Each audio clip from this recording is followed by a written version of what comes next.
Hello friends, welcome to my channel मेरे कान्हा। जय श्री कृष्णा, राधे राधे। कैसे आप सब लोग। तो फ्रेंड्स, मैं आज आपको एक बहुत अच्छा प्रसंग सुनाने वाली हूँ। आप इसे पूरा सुनिए। और जिसने अभी तक मेरे चैनल को सब्सक्राइब ना किया हो वो मेरे चैनल को सब्सक्राइब कर ले। चलिए अब हम शुरुआत करते हैं। चलिए। राजस्थान के शेखावाटी, नागौर, बीकानेर, जोधपुर और कई स्थानों पर एक भजन बहुत मशहूर है। थाली भर के लाई रे खींचड़ो, ऊपर घी की बाट की। जी मोमारा श्याम धनी, जी मावे बेटी जाट की। जी मावे बेटी जाट की। इस भजन में कर्मा का जिक्र किया गया है, जिसके हाथ से बना खिचड़ा खाने के लिए स्वयं भगवान कृष्ण भी दौड़े चले आए थे। कर्माबाई का नाम हमने बहुत बार सुना है, लेकिन क्या आप उनके जीवन के बारे में जानते हैं? इस आलेख में आप जानेंगे और कैसे भगवान कृष्ण कर्माबाई का खिचड़ा खाने आए थे और कैसे भगवान कृष्ण कर्माबाई का खिचड़ा खाने आए थे। भक्त शिरोमणि कर्माबाई की कहानी। कर्माबाई को मारवाड़ की मीरा भी कहा जाता है। जब जब भगवान कृष्ण का उल्लेख आता है, कर्माबाई का नाम भी आ ही जाता है। वे भगवान की महान भक्त थी और कृष्ण ने उन्हें साक्षात दर्शन दिए थे। राजस्थान के नागौर जिले की मकराना तहसील में एक गांव है कालवा। इस गांव में जीवन राम डूटी के घर में 1615 में एक बेटी का जन्म हुआ। भगवान की बहुत मन्नतें मांगने के बाद इसका जन्म हुआ था। नाम रखा कर्मा। कर्मा के चेहरे पर एक अनोखी आभा थी। बचपन से ही उसमें भक्तिभाव के संस्कार थे। जीवन राम स्वयं भी धार्मिक पुरुष थे और वे अपनी बेटी से बहुत स्नेह रखते थे। इसी माहौल में कर्मा 13 साल की हो गई। एक बार जीवन राम को कार्तिक पूर्णिमा स्नान के लिए पुष्कर जाना था। उनकी पत्नी भी उनके साथ जा रही थी। वे कर्मा को भी साथ ले जाना चाहते थे, लेकिन एक समस्या आ गई। उनकी अनुपस्थिति में भगवान को भोग कौन लगाता, इसलिए उन्होंने कर्मा को यह जिम्मेदारी सौंपी और बोले, बेटी हम दोनों पुष्कर स्नान के लिए जा रहे हैं। तुम सुबह भगवान को भोग लगाना और उसके बाद ही भोजन करना। अगले दिन कर्मा ने क्या किया। कर्मा ने यह जिम्मेदारी सहर्ष स्वीकार कर ली। इधर माँ पिता तीर्थ की यात्रा के लिए रवाना हुए। उधर घर पर कर्मा ने सुबह स्नान आदि कर बाजरे का खिचड़ा बनाया। उसमें खूब घी डाला और पूजा के लिए भगवान की मूर्ति के पास आ गई। थाली सामने रखी और हाथ जोड़कर बोली, हे प्रभु, भूख लगे तब भोग लगा लेना, तब तक मैं घर के और काम कर लेती हूँ। इसके बाद वह काम में जुट गई। बीच बीच में वह थाली देखने आती, लेकिन भगवान ने खिचड़ा नहीं खाया।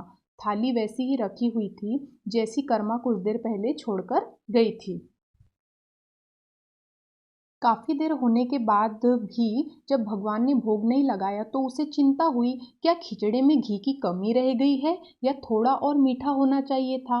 उसने और गुड़ व घी मिलाया और वहीं बैठ गई, लेकिन भगवान ने फिर भी नहीं खाया। तब उसने प्रभु प्रभु से कहा, हे प्रभु, आप भोग लगा लीजिए, माँ बापू पुष्कर नहाने गए हैं।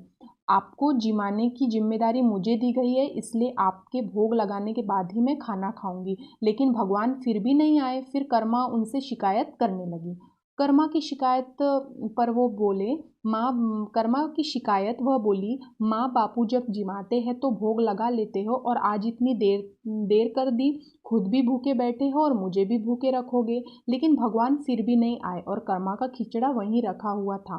कर्मा ने और इंतजार किया। फिर बोली, तुम्हें मेरे हाथ से ही खिचड़ा खाना होगा। माँ बापू को आने में कई दिन लग जाएंगे। तुम जिम लो, वरना मैं भी भूखी ही रह जाऊंगी। कर्मा का खिचड़ा खाने आए कन्हैया। दोपहर बीत गई, शाम होने लगी थी, लेकिन कर्मा ने कुछ भी नहीं खाया था। आखिरकार कृष्ण को आना ही पड़ा और बोले, कर्मा, तुमने पर्दा तो नहीं किया, ऐसे भोग कैसे लगाऊं। यह सुनकर कर्मा ने अपनी ओढ़नी की ओट की और उसी की छाया में कृष्ण ने खिचड़े का भोग लगाया। थाली पूरी खाली हो गई।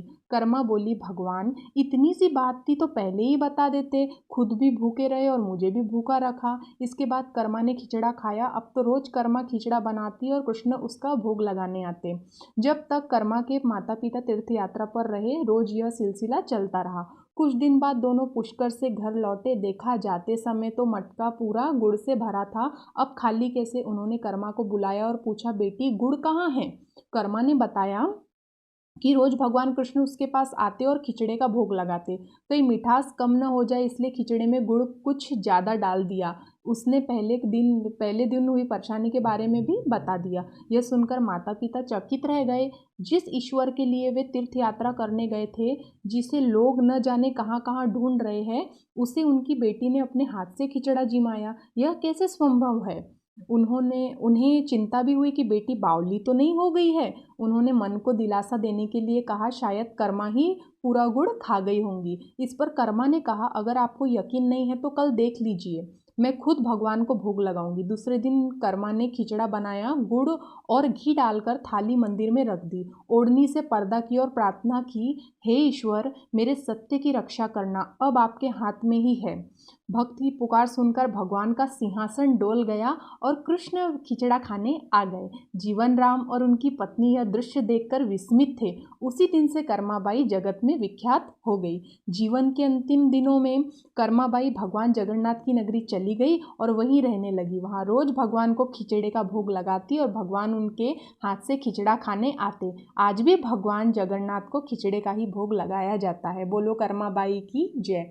तो फ्रेंड्स, मैं आशा करती हूँ कि आपको मेरी आज की वीडियो पसंद आई हो, और अगर मेरी आज की वीडियो पसंद आई हो तो प्लीज़ लाइक, शेयर और सब्सक्राइब करना ना भूलें। अब मैं आपसे मिलती हूँ नेक्स्ट वीडियो में। जय श्री कृष्णा, राधे राधे।